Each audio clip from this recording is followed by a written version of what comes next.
So I'm going to start by making a number of chisel cuts just about down to my gauged line indicating the thickness of the leaf. And notice that I'm holding the chisel at an angle rather than straight up and down to ease the entry into the wood. And really what I'm doing is just breaking up the long fibers so that I'll be able to cut across without tearing the whole thing out. And I'm not going to go all the way to the ends yet. Now that first cut, as I come across with the chisel, is going to just chip out. Those little chips will just come right out of there. And what I'm trying to do right now is just get rid of waste. It's waste reduction until I get close to my lines. Because the more of the waste that I can remove at this preliminary level, the less pressure there will be on my chisel that could deflect the cut when I get close to the lines.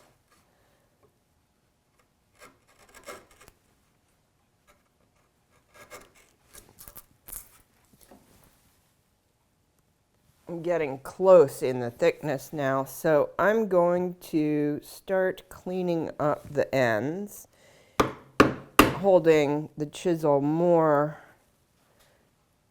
perpendicular. Is that the word? Now that there's less meat there to push the chisel where I don't really want it to go. And for the final cut, I can just lay the point of the chisel in my marking gauge, in my marking knife line, and pare out that waste. And I'll do the same thing at the other end.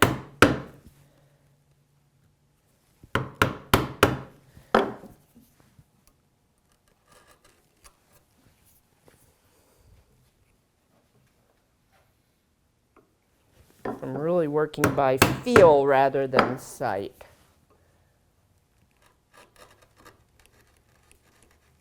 And now I want to clean up. I'm not coming all the way to the gauged line at the back, but I'm coming close because I want to, again, break those fibers so that when I come across here, I don't pull up more material than I want to.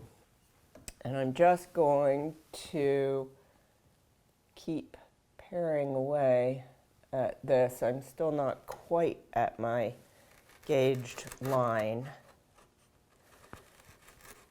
And I am holding the top of the chisel down as I cut across because I don't want it to slip and tear off the top edge of the door.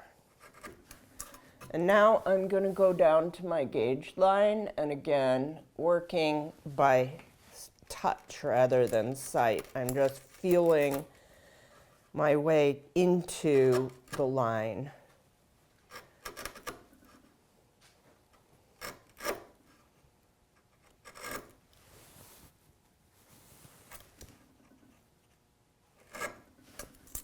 Now it's really just a process of cleaning out the last bit of waste up to the line at the back here.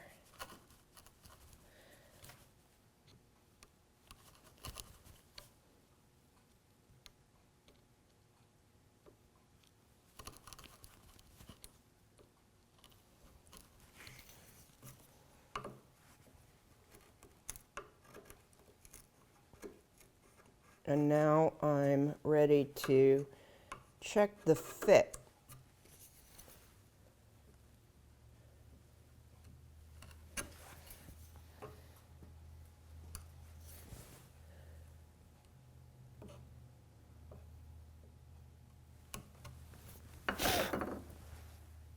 If this were a removable pin hinge, I would want to make sure that the finial attached to the removable pin was facing up. Because otherwise, as I have found out through experience, unfortunately, the pin could fall out once the door is actually hanging on the cabinet. So I'm going to put it into the mortise, and I want it to be pretty much flush. I can see that I need a little more off the surface here at this end.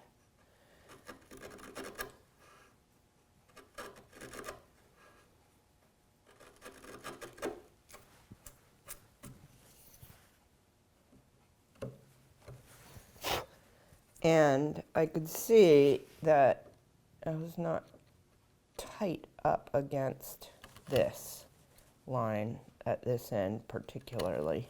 So I'm just kind of undercutting just slightly.